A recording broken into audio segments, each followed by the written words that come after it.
le journal La Montagne Noire d'avant-hier, à la rubrique météo, il est indiqué qu'aujourd'hui on risque d'avoir de la pluie.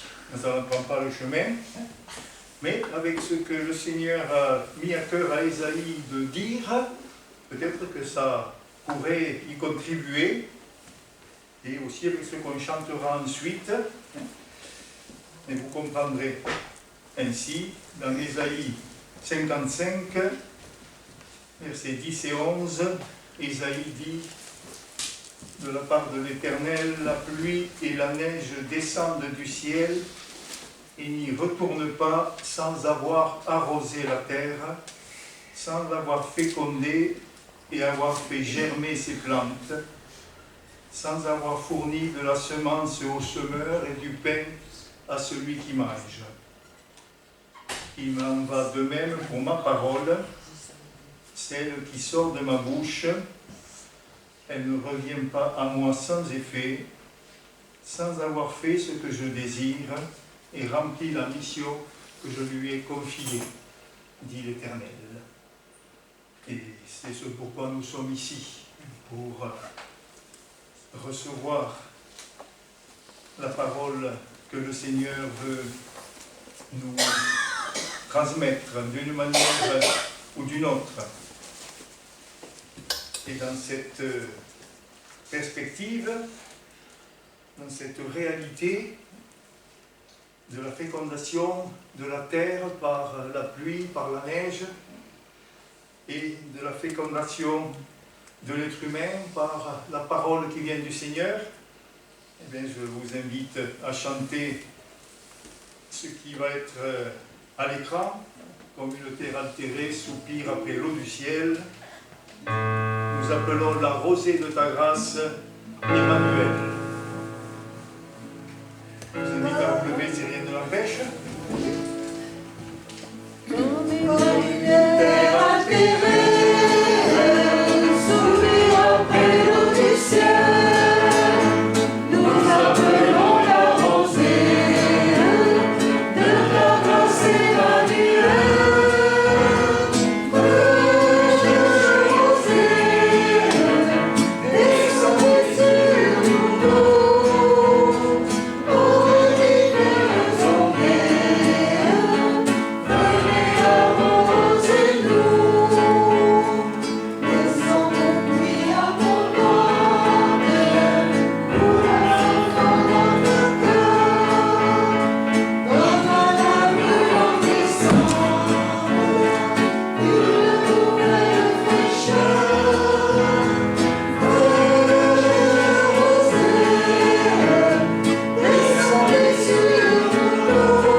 Fleurissent sous tes bienfaisantes eaux, que les lieux secs reverdissent et portent des fruits nouveaux. Merci. Et nous chanterons la dernière strophe, viens aux salutaires pluies.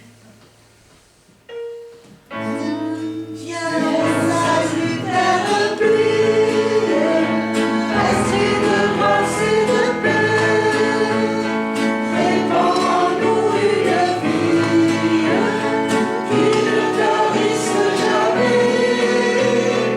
Fais rosée, descendez sur nous tous, pour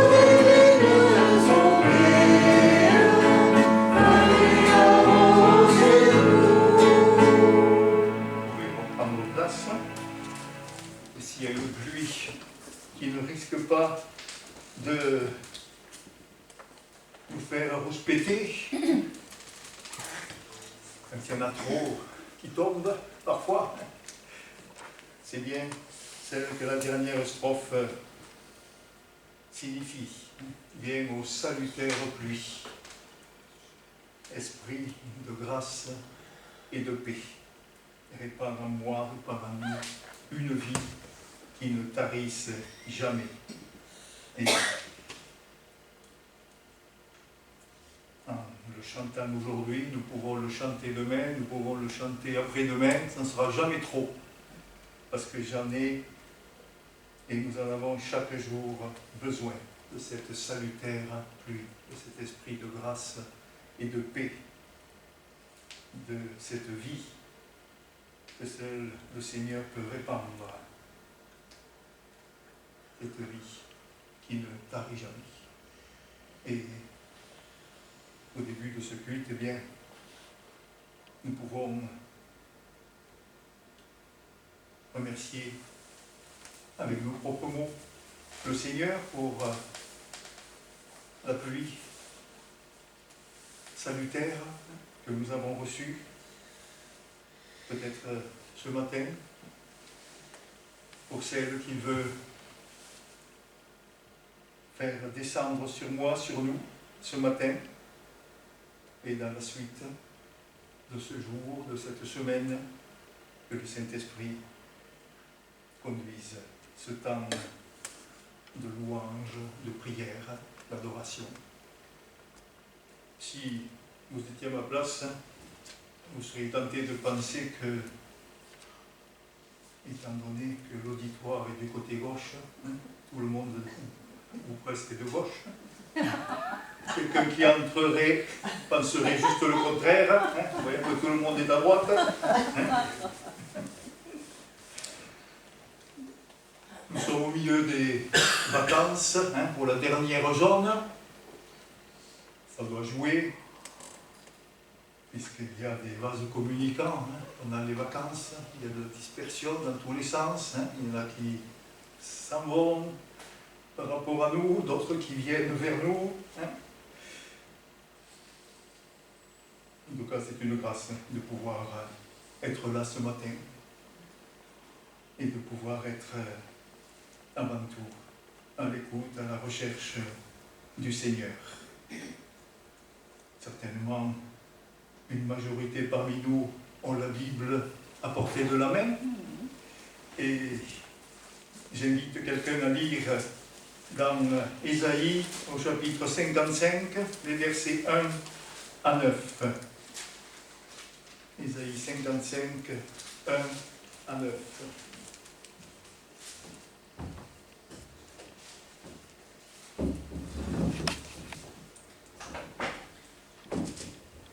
Vous tous qui avez soif, venez aux eaux, même celui qui n'a pas d'argent. Venez, achetez et mangez. Venez, achetez du vin et du lait sans argent, sans rien payer. Pourquoi pesez-vous de l'argent pour ceux qui ne nourrissent pas? Pourquoi travaillez-vous pour ceux qui ne rassasient pas? Écoutez-moi donc, et vous mangerez ce qui est bon, et votre âme se délectera de mes succulents. Prêtez l'oreille et venez à moi. Écoutez, et votre âme vivra. Je traiterai avec vous une alliance éternelle pour rendre durables mes faveurs envers David. Voici, je l'ai établi comme témoin auprès des peuples, comme chef et dominateur des peuples. Voici, tu appelleras des nations que tu ne connais pas, et les nations qui ne te connaissent pas accourront vers toi à cause de l'Éternel ton Dieu, du Saint d'Israël, qui te glorifie. Cherchez l'Éternel pendant qu'il se trouve. Invoquez-le tandis qu'il est prêt. Que le méchant abandonne sa voie et l'homme d'iniquité ses pensées. Qu'il retourne à l'Éternel qui aura pitié de lui, à notre Dieu qui ne se lasse pas de pardonner. Car mes pensées ne sont pas vos pensées et vos voies ne sont pas mes voies, dit l'Éternel. Autant les cieux sont élevés au-dessus de la terre, autant mes voies sont élevées au-dessus de vos voies, et mes pensées au-dessus de vos pensées. Dans la Bible seconde 21 que j'ai sous les yeux, c'est le chapitre 55 qui est intitulé « Le salut pour tous ».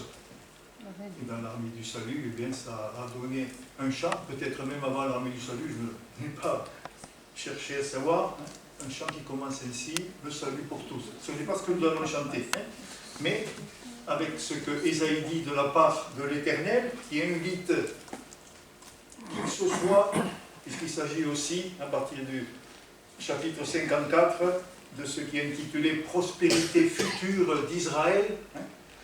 Et à cause de cela, eh bien, l'Éternel invite quiconque à venir recevoir de lui ce que lui seul peut procurer, même quelqu'un qui n'a pas d'argent. Hein. C'est ainsi que ça commence, acheter et manger, sans argent, sans rien payer, hein. Si ce n'est pas le salut pour tous, le salut par grâce, le salut gratuit, hein. Qu'est-ce que c'est? Alors nous allons chanter. C'est le numéro 25 dans Délivrance et louange, mais c'est voilà, hein, c'est sur l'écran. Jésus a dit, venez à moi, cœur travaillé, chargé.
Corinthiens 16, 5 à 11.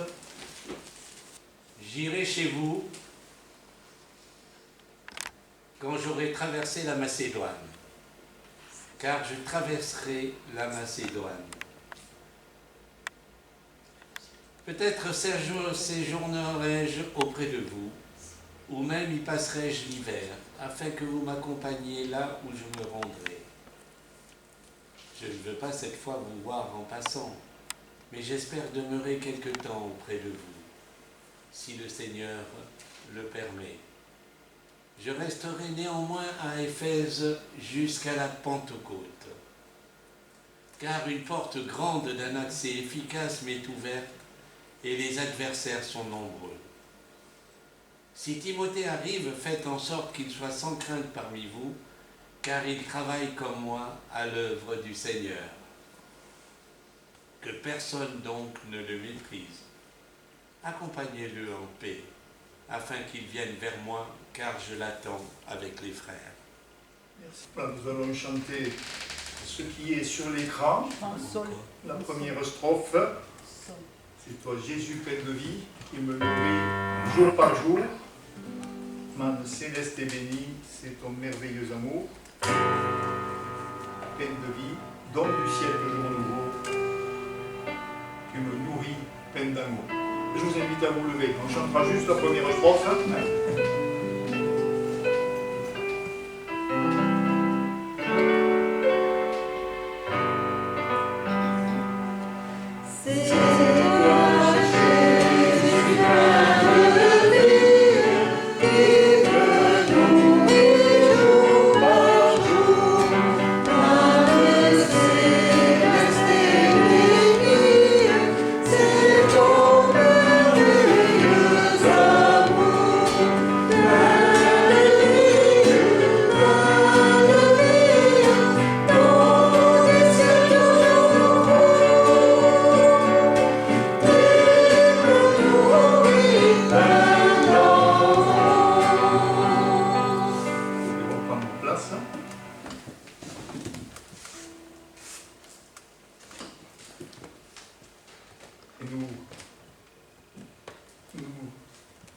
Nous écoutons quelque chose de ce thème de vie qu'est cette parole dans l'Évangile selon Jean, au chapitre 6.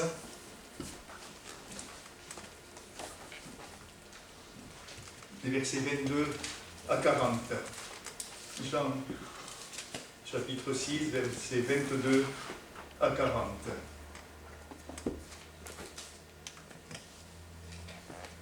Intitulé là, cette Bible, second 21, Jésus, le pain de vie.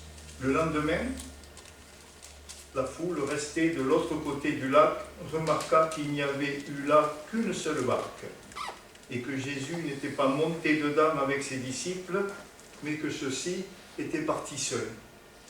D'autres barques arrivèrent de Tibériade, près de l'endroit où ils avaient mangé le pain après que le Seigneur eut remercié Dieu.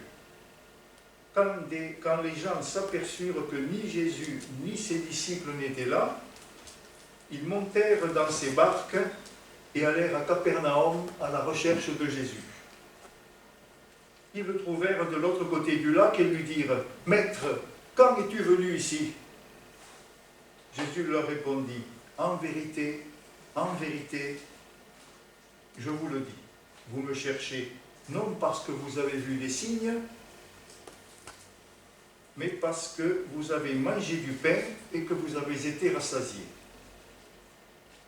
Travaillez, non pour la nourriture périssable, mais pour celle qui subsiste pour la vie éternelle, celle que le Fils de l'homme vous donnera, car c'est lui que le Père, Dieu lui-même, a marqué de son empreinte. » Ils lui dirent « Que devons-nous faire pour accomplir les œuvres de Dieu ?» Jésus leur répondit « L'œuvre de Dieu, c'est que vous croyez en celui qui l'a envoyé. » « Quel signe miraculeux fais-tu donc, lui dirent-ils, afin que nous le voyions et que nous croyions en toi. Que fais-tu? Nos ancêtres ont mangé la manne dans le désert, comme cela est écrit, il leur a donné le pain du ciel à manger. » Jésus leur dit, en vérité, je vous le dis, ce n'est pas Moïse qui vous a donné le pain du ciel, mais c'est mon Père qui vous donne le vrai pain du ciel. En effet, le pain de Dieu, c'est celui qui descend du ciel et qui donne la vie éternelle. Qui donne la vie au monde. Ils lui dirent alors, Seigneur, donne-nous toujours ce pain-là. Jésus leur dit, c'est moi qui suis le pain de la vie. Celui qui vient à moi n'aura jamais faim, et celui qui croit en moi n'aura jamais soif. Mais je vous l'ai dit, vous m'avez vu et pourtant vous ne me croyez pas. Tous ceux que le Père me donne viendront à moi, et je ne mettrai pas dehors celui qui vient à moi. En effet, je suis descendu du ciel pour faire non pas ma volonté, mais celle de celui qui m'a envoyé. Or, la volonté du Père qui m'a envoyé, c'est que je ne perde aucun de tous ceux qu'il m'a donnés, mais que je les ressuscite le dernier jour. En effet, la volonté de mon Père, c'est que toute personne qui voit le Fils et croit en lui ait la vie éternelle. Et moi, je le ressusciterai le dernier jour. Avant de nous arrêter un petit peu sur ces paroles denses de Jésus, invoquons-le. Père Céleste, merci de ce que tu es le pain vivant, le pain éternel, comme tu l'as pleinement incarné en ton Fils, qui a pu dire « Je suis le pain descendu du ciel, le vrai », pour que quiconque a faim de toi, quiconque a soif de toi, puisse être désaltéré, puisse être rassasié. Et tu le veux pour chacun de nous ce matin, Seigneur, comme pour quiconque en ce jour s'est approché, s'approchera de toi, afin de recevoir ce pain toujours vivant, comme nous l'avons chanté, vivant à jamais, ce pain toujours nouveau, où il soit loué, de ce que ce n'est pas du pain rassis que tu veux que nous mangions, mais c'est le pain frais, de la fraîcheur qui vient de toi, du renouvellement qui vient de toi aussi, par ta sainte parole, par ton Saint-Esprit. Communique, Seigneur, à chacun, quelque chose de toi qui soit ce don toujours nouveau, aujourd'hui. Et chaque fois que je m'approche, nous nous approchons de toi, en ouvrant ta parole, en nous mettant à ton écoute. Au nom de Jésus. Amen. Je commence par me désaltérer.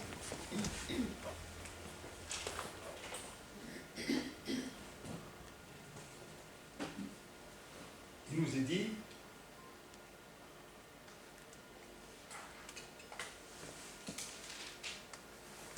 au début de ce chapitre 6, au premier verset, après cela, Jésus s'en alla de l'autre côté du lac de Galilée, ou lac de Tibériade, ou lac de Génézareth, ou lac de Kinneret. Il y a 4 noms pour un même plan d'eau. Jésus vient d'arriver peut-être à Bethsaïda, si vous regarderez une carte d'Israël après le culte chez vous tranquillement, eh bien vous verrez que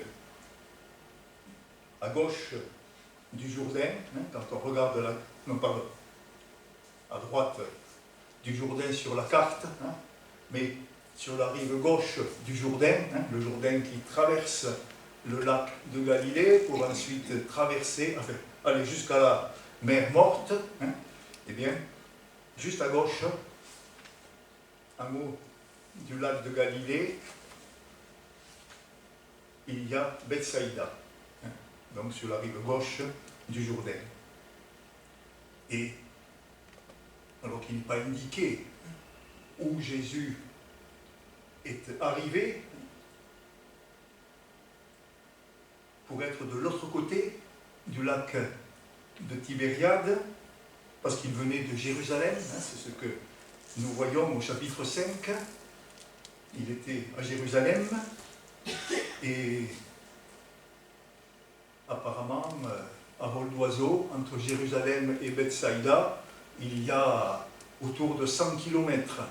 À pied, combien est-ce que cela fait en plus, forcément en plus, je ne sais pas. Mais ça représente plusieurs journées de marche, de Jérusalem à Bethsaïda, ou dans les environs de Bethsaïda. Et à Jérusalem, il nous est dit au début du chapitre 5 que Jésus a guéri un homme qui était infirme depuis 38 ans à la piscine de Siloé. à Bethesda. À Bethesda.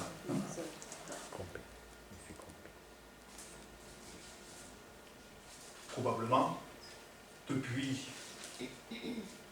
ce que Jésus a fait à cet homme, à Bethesda, ce qu'il avait fait aussi avant, au chapitre 4, par exemple, où il guérit, il guérit le fils d'un officier du roi, un jeune qui était mourant. Tout cela et tout ce qui n'est pas dit dans l'évangile selon Jean, puisque à la fin de cet évangile, le dernier verset, vous le connaissez probablement, il nous dit « Jésus a fait encore beaucoup d'autres choses.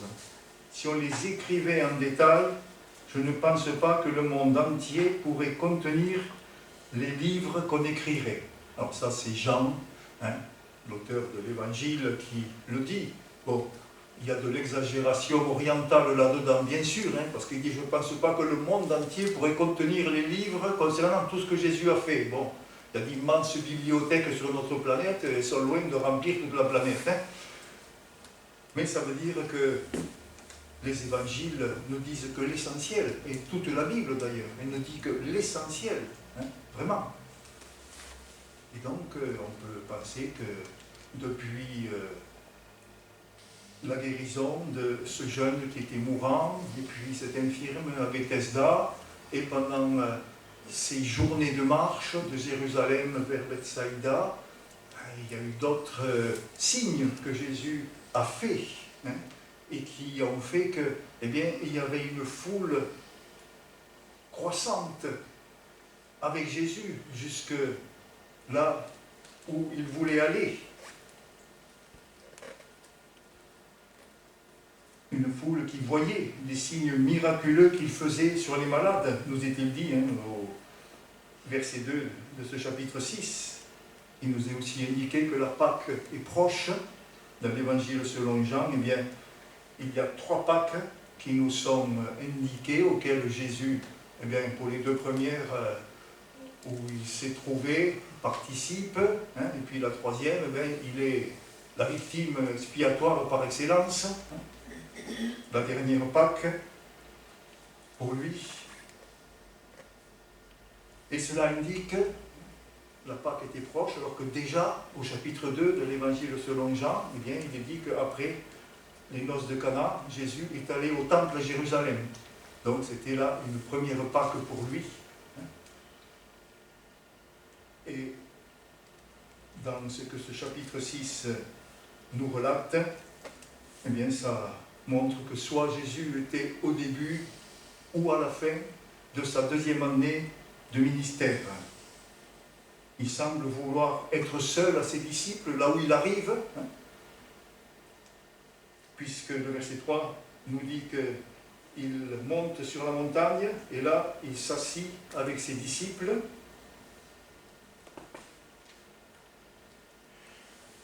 Et à cause de la foule qui vient vers lui et vers eux, puisque les disciples sont là avec Jésus, eh bien, Jésus qui semblait vouloir être seul avec les disciples, eh bien, est obligé de s'occuper de cette foule, de la nourrir spirituellement, avant tout, mais aussi physiquement, en multipliant 5 pains et 2 poissons pour 5000 hommes, nous était dit, plus les femmes et les enfants.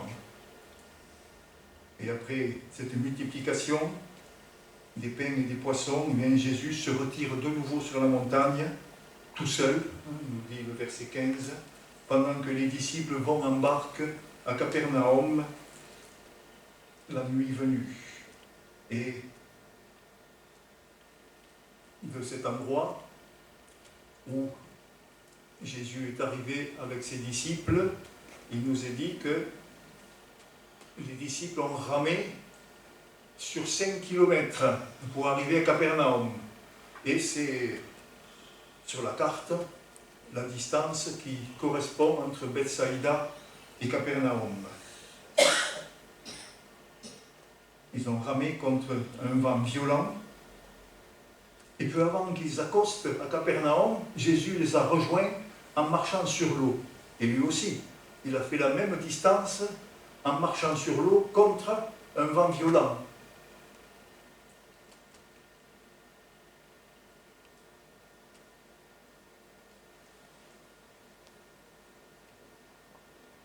La foule, là nous sommes au début d'une nouvelle journée, puisque les disciples sont partis de nuit en barque, et puis Jésus, pendant la nuit, il les a rejoints,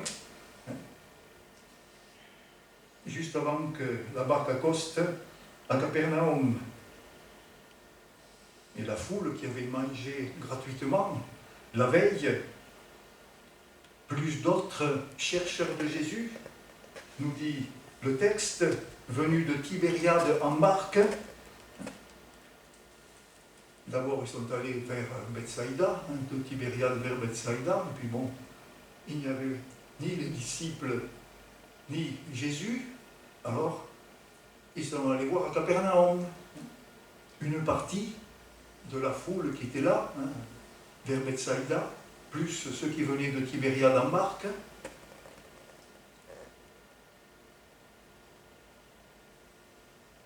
Et ils y trouvent Jésus et lui demandent « Quand es-tu venu ici ?» Puisqu'évidemment, personne ne l'avait vu marcher au bord du lac, entre Bethsaïda éventuellement et Capernaum. Personne ne l'avait vu seul dans une barque. Il n'était pas avec les disciples dans la barque qu'ils ont utilisée. « Quand es-tu venu ici ?» Et Jésus ne leur répond pas à ce sujet, mais il leur dit qu'il le cherche pour obtenir des bienfaits matériels. Au verset 26. En vérité, je vous le dis, vous me cherchez non parce que vous avez vu des signes, mais parce que vous avez mangé du pain et que vous avez été rassasiés.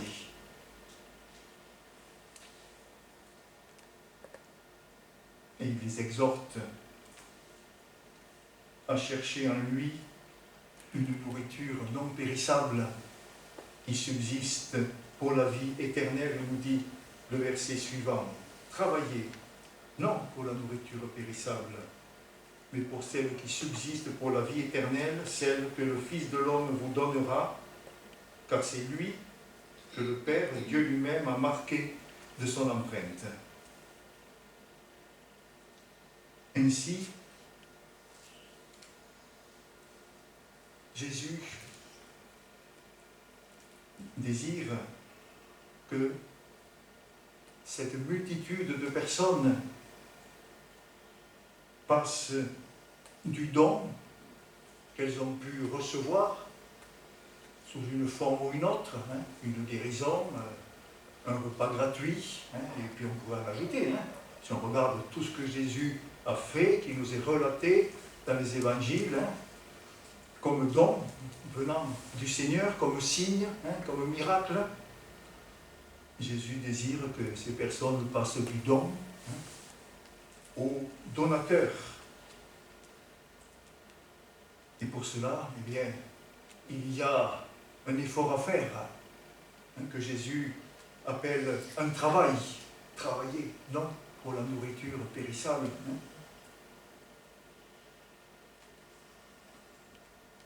même si déjà ils fournissent cet effort, ce travail, en marchant sur des kilomètres, en ramant sur le lac pour rejoindre Jésus. C'est déjà un effort, c'est déjà un travail. Et nous allons nous arrêter un petit peu sur la recherche du don.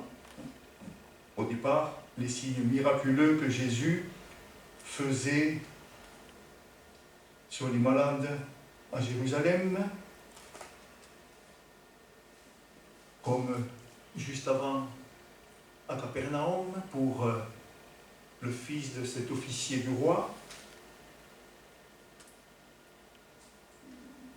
Peut-être d'autres, entre Jérusalem et Bethsaïda, ou à côté.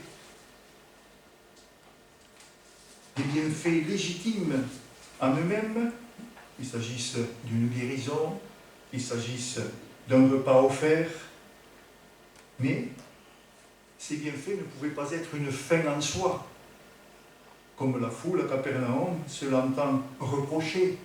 Et on l'a déjà lu au verset 26, vous me cherchez pour avoir de nouveau à manger. C'est cela que vous cherchez. Ce n'est pas moi que vous cherchez, c'est un repas.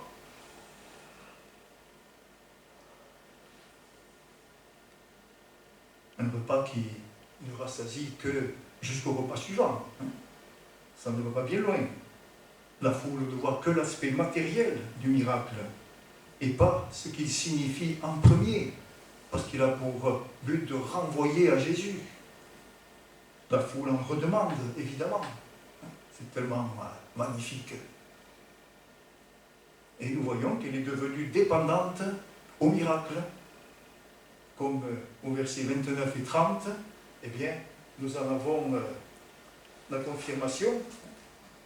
Déjà, ceux qui ont été nourris vers Bethsaïda, le lendemain, ils sont à Capernaum, espérant qu'ils vont avoir un nouveau repas offert. Et puis au verset 29 et 30, Jésus leur répondit, « L'œuvre de Dieu, c'est que vous croyez en celui qu'il a envoyé. » Et la foule lui dit, « Quel signe miraculeux fais-tu donc, afin que nous le voyions et que nous croyions en toi? Que fais-tu? Nos ancêtres ont mangé la manne dans le désert, comme cela est écrit, il leur a donné le pain du ciel à manger. » Voilà. Ils ont déjà vu des signes, dont le but est de renvoyer à Jésus. Et ils veulent d'autres signes, quand Jésus leur a dit, mais l'œuvre de Dieu, c'est que vous croyez en moi. Mais après, ils disent, produis un autre signe pour qu'on croie en toi. Comme s'ils n'avaient pas eu déjà assez.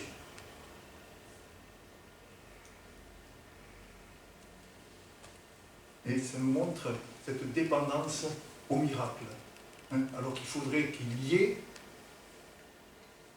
au lieu de chercher le surnaturel, chercher celui qui en est l'auteur et qui appelle à être dépendant de lui. Et est-ce que ce n'est pas l'attitude que rencontrent trop souvent ceux qui, au nom de Jésus, secourent leur prochain dans ses besoins immédiats, tout en cherchant à le faire s'ouvrir à Jésus, à son salut, à sa vie éternelle,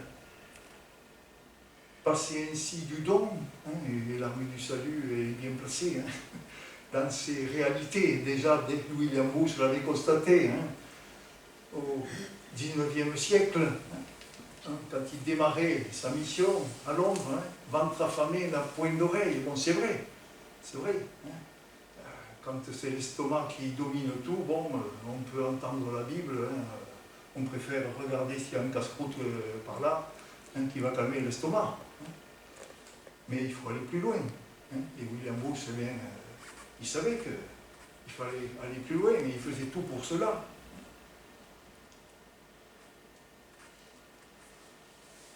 Ce n'est pas évident de passer du don au donateur, car c'est le but du signe, quel qu'il soit, s'ouvrir à la bonne nouvelle de Jésus.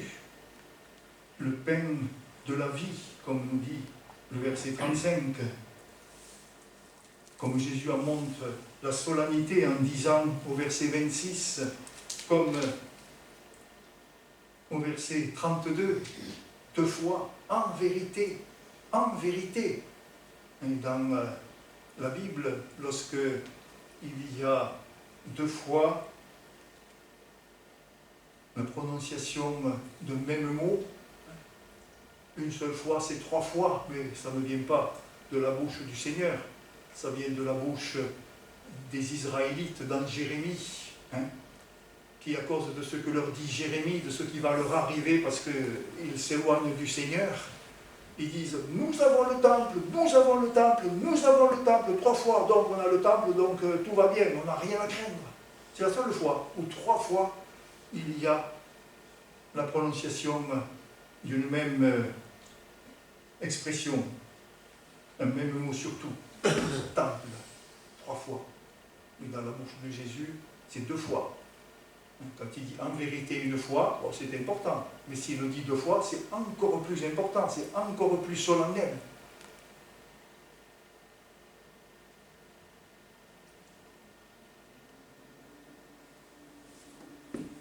S'ouvrir à la bonne nouvelle de Jésus.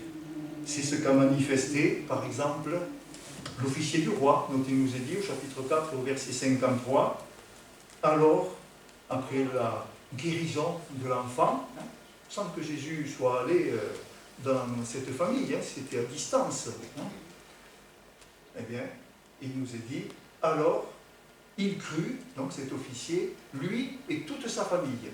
On voit que là, il est passé du don, la guérison de son fils, au donateur. Il crut en Jésus. Et c'était le but du don. Passer au donateur. Et non seulement lui, mais toute sa famille. Magnifique.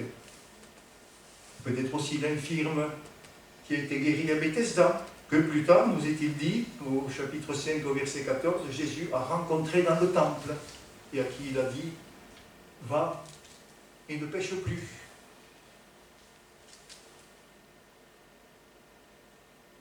Pour qu'il ne t'arrive quelque chose de pire. Cet homme était peut-être dans le temple parce qu'il avait peut-être compris que Jésus est celui qu'il fallait chercher. C'est de lui qu'il fallait dépendre. C'est ce que, par Ésaïe, l'Éternel demande à son peuple, au chapitre 55, comme nous l'avons lu, au verset 2, où il y a entre autres « Écoutez-moi vraiment, ne faites pas semblant, et vous aurez le meilleur. »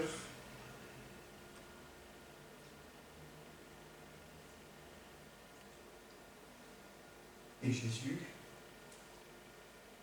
en disant le même mot qu'on a trouvé dans Ésaïe 55, où il a dit « Travaillez ». Nous l'avons lu tout à l'heure. Eh bien, il reprend ce même verbe qui peut être traduit « travailler » en français, qui peut être traduit « œuvrer », en tout cas dans l'Évangile avec le grec, ce sont les deux possibilités de traduire ce verbe, il peut signifier « œuvrer » ou « travailler ». Et Jésus l'a repris. Travailler, œuvrer non pour la nourriture périssable, mais pour celle qui subsiste pour la vie éternelle, celle que le Fils de l'homme vous donnera. C'est le verset 27 et le verset 28 et suivant.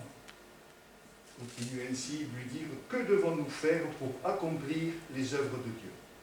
Jésus leur répondit « L'œuvre de Dieu, c'est que vous croyez en celui qui l'a envoyé. » Chercher le don représente un effort, un travail, une œuvre, mais c'est pour du périssable, qu'il s'agisse de retrouver la santé. Bon, ça va durer un certain temps, puis après, il y aura peut-être un autre problème de santé, il y aura peut-être le décès.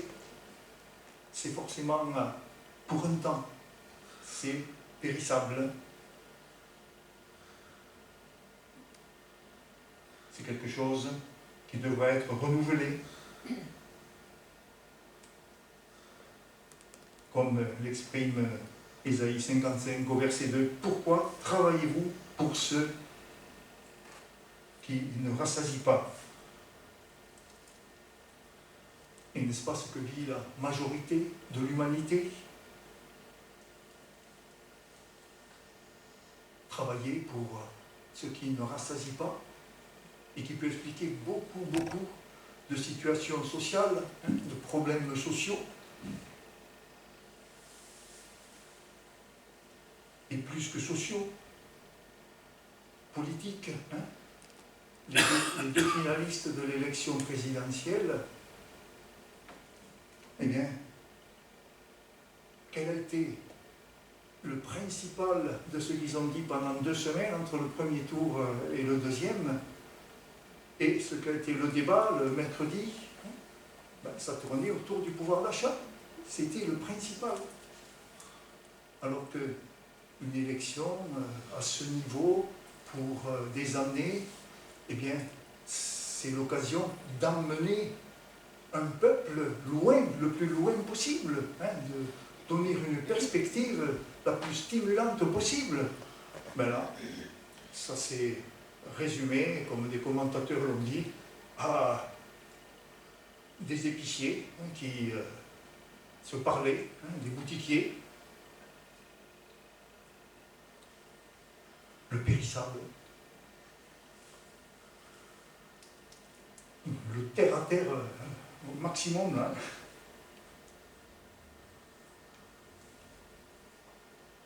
Œuvrer, travailler pour ce qui rassasie pour toujours,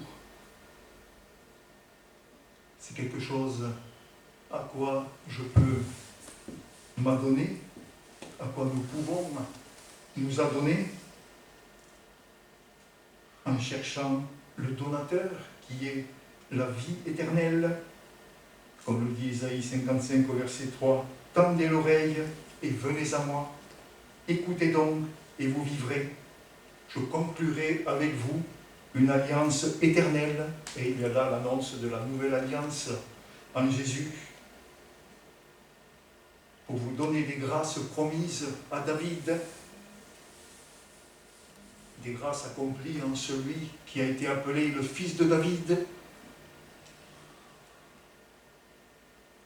appelé aussi le Fils de l'homme, qui donnera la nourriture éternelle, comme il le dit lui-même au verset 35 que nous avons lu tout à l'heure. Jésus leur dit, « C'est moi qui suis le pain de la vie.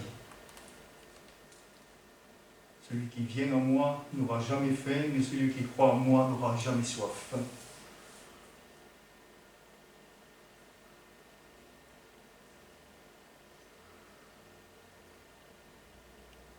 Et cela, comme le dit Jésus à la foule, « Montre-nous notre signe, pour qu'on croie en toi. » Eh bien, c'est ce à quoi Jésus appelle, m'appelle, nous appelle. Même si ça a commencé peut-être pour moi, pour vous, depuis bien longtemps. Heureusement, si ça a commencé depuis bien longtemps, mais ça doit toujours être consolidé, renouvelé, approfondi. Cette démarche de foi, de foi en Jésus, car la vie éternelle est un don de Dieu, de personne d'autre, mais elle est l'ensemble de ce que le Seigneur propose aux humains. Comme Jésus l'a dit dans sa prière sacerdotale, Jean 17, la vie éternelle, c'est qu'ils te connaissent, toi, le seul vrai Dieu. La vie éternelle, c'est avant tout de connaître le Dieu vivant et vrai. Et ça, c'est pour notre vivant, d'abord, avant d'être pour l'au-delà. C'est un don de Dieu, mais c'est aussi un travail, la vie éternelle. Le Seigneur offre quelque chose de prodigieux à tout être humain. quelque chose qu'il faut s'approprier. Et on ne se l'approprie pas tout d'un coup. Hein. Ça vient petit à petit, au fur et à mesure qu'on prend conscience de ceci, de cela. Et la foi est à l'œuvre, là-dedans. Parce que la foi est en même temps un don de Dieu, aussi. Hein. Et c'est ce que nous dit le texte biblique. Hein. C'est le Seigneur qui donne la foi. Mais il y a aussi un travail, la foi. Quand on devient un enfant de Dieu, eh bien on entre dans le salut de Dieu. On y entre tout simplement. Après, il faut découvrir toute l'étendue. Et puis, il faut avancer dans ce salut.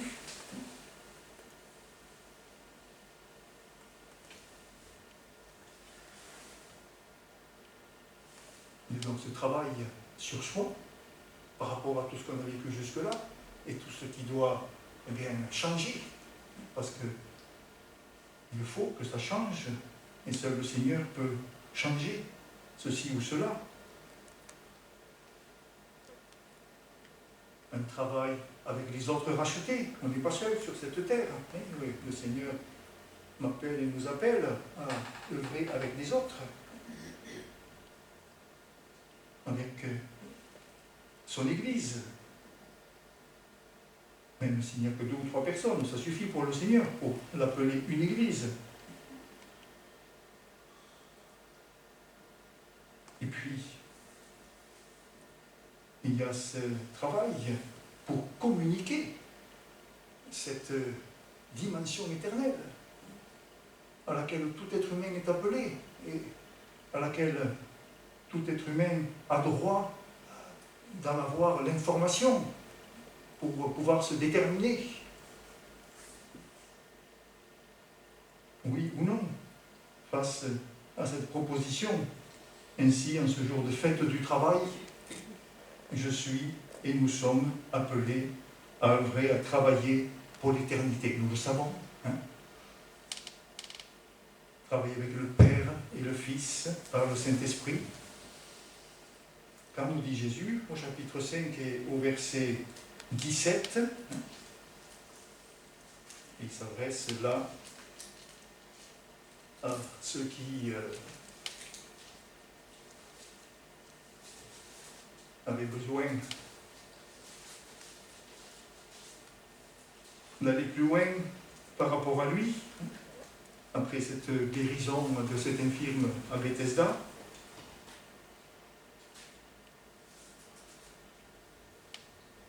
Il leur dit cependant, mon Père est à l'œuvre jusqu'à présent, moi aussi je suis à l'œuvre.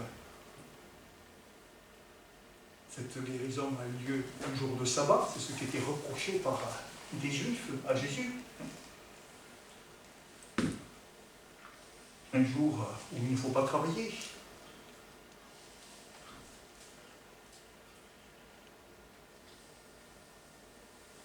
Et ainsi, Jésus lui-même montre que, d'une part, son Père, qui est, selon la semaine de la création, dans le 7e jour, dans le jour du repos après la création, et bien son Père travaille, dit Jésus. Hein? Mon Père œuvre, mon Père travaille. Et moi aussi. Vous le voyez, même si c'est le jour du sabbat, je guéris quelqu'un. Et à la suite de Paul, de Timothée, comme nous l'avons lu tout à l'heure, hein, où Paul parle de l'œuvre qu'avec Timothée et d'autres, eh bien, ils accomplissent avec le Seigneur. Ce n'est pas leur œuvre, c'est l'œuvre du Seigneur. Et eux, ils sont engagés dans cette œuvre du Seigneur, avec le Seigneur. Et c'est cela, en premier, cette œuvre, croire en Jésus, croire en son don. Mais c'est aussi parce que le Seigneur le veut ainsi, Il veut que je sois, que nous soyons ouvriers avec lui. C'est aussi mon œuvre, c'est aussi la nôtre, chaque jour, face au quotidien, comme à tout ce qui peut se profiler, les immenses défis, les dangers d'aujourd'hui et de demain, et par considération de ce qu'on entend au sujet de ce qui pourrait se produire suite à l'agression de l'Ukraine par la Russie, l'utilisation de l'arme nucléaire, eh bien, on prend conscience que même si ça peut être de la communication, même si ça peut être tout ce qu'on veut pour brouiller les pistes, on sait que ça existe, ces armes qui peuvent détruire toute notre planète, et il suffit de quelqu'un qui soit suffisamment fou pour que ce soit mis en œuvre. Et qui peut s'en protéger, suivant la puissance de l'arme employée. Et face à tout cela, eh bien, Jésus nous demande de croire en lui, de travailler. Et là, il y a un travail énorme, énorme. On pourrait se sentir bloqué, incapable de toute réaction. Mais le Seigneur m'appelle et nous appelle à travailler à son œuvre. Pour moi tout d'abord, pour que ma foi demeure, notre foi demeure. Oui, on est vite ébranlé. On ne sait pas ce que, à la fin de cette journée, on va apprendre. Avec tout ce qui tombe sur la tête des Ukrainiens et qu'ils ignoraient avant que ça tombe.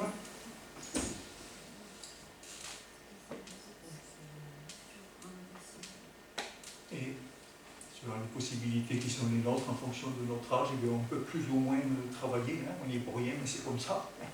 Le poids des armes fait que on peut n'avoir que la prière comme moyen de travail avec le Seigneur. Heureusement, il reste au moins celui-là.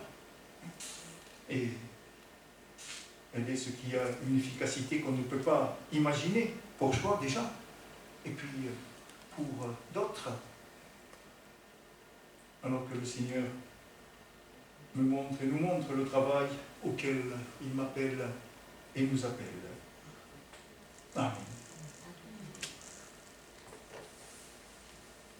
Et nous chanterons une strophe qui est sur l'écran, travaillons tous pour notre Maître, qui résume tout cela. Vous pouvez vous lever si haine la pêche qui nous envoie au travail.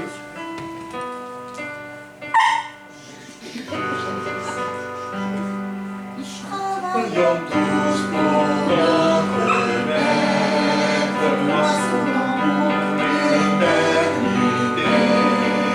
Car bientôt Jésus va avec fidélité, dans la plaine, dans la vallée, on va conduire sous la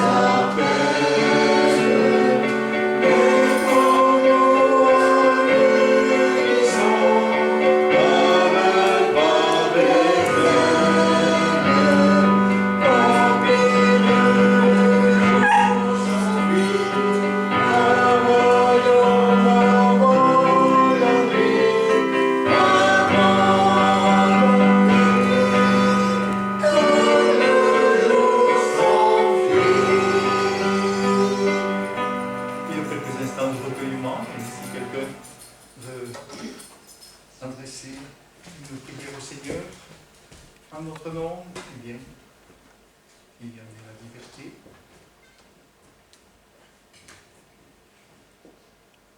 Seigneur, les paroles de ce cantique nous rappellent que nous sommes un petit nombre qui te suivons et que parfois le chemin est difficile, mais nous avançons avec foi. Et nous voulons mettre tout ce que nous avons à ta disposition pour partager notre foi, pour rappeler que tu es le pain de vie et que celui qui se tourne vers toi a la vie transformée et peut aller avec confiance vers la vie éternelle que tu prépares pour chacun de nous. Seigneur, c'est vrai que nous avons pris de l'âge et que nous n'avons plus l'énergie que nous avions autrefois. Mais tu nous fais la grâce de rester des hommes et des femmes de prière. Et Seigneur, chaque jour, nous te prions pour notre monde, pour nos amis, pour ceux que nous connaissons et ceux qui nous demandent d'intercéder. Alors garde-nous dans ce ministère tellement important. Oui. Tu veux montrer à chacun les lieux de témoignage, parce que souvent nous ne pouvons pas faire plus que témoigner. Mais utilise-nous et bénis-nous dans ce que nous faisons et que nous puissions amener les gens vers toi. C'est ce à quoi nous sommes appelés. Alors merci Jésus de nous utiliser. Merci de nous donner la possibilité de parler en ton nom. Et merci d'être au milieu de nous. Un Dieu efficace, à qui rien n'est impossible. Merci Jésus. Gloire à Dieu. Amen. Amen. Je vous invite à écouter l'exhortation et à rechercher la bénédiction du Seigneur avec ce que dans 1 Corinthiens 16, nous trouvons lorsque l'apôtre Paul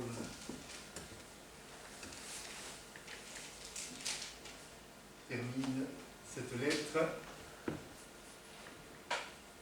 Ah non, c'est la fin du chapitre 15. Ainsi, mes frères et sœurs bien-aimés, soyons fermes, inébranlables, travaillons de mieux en mieux à l'œuvre du Seigneur, sachant que notre travail n'est pas sans résultat dans le Seigneur. À lui en soit toute la gloire. Amen. Amen.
Reçois tout.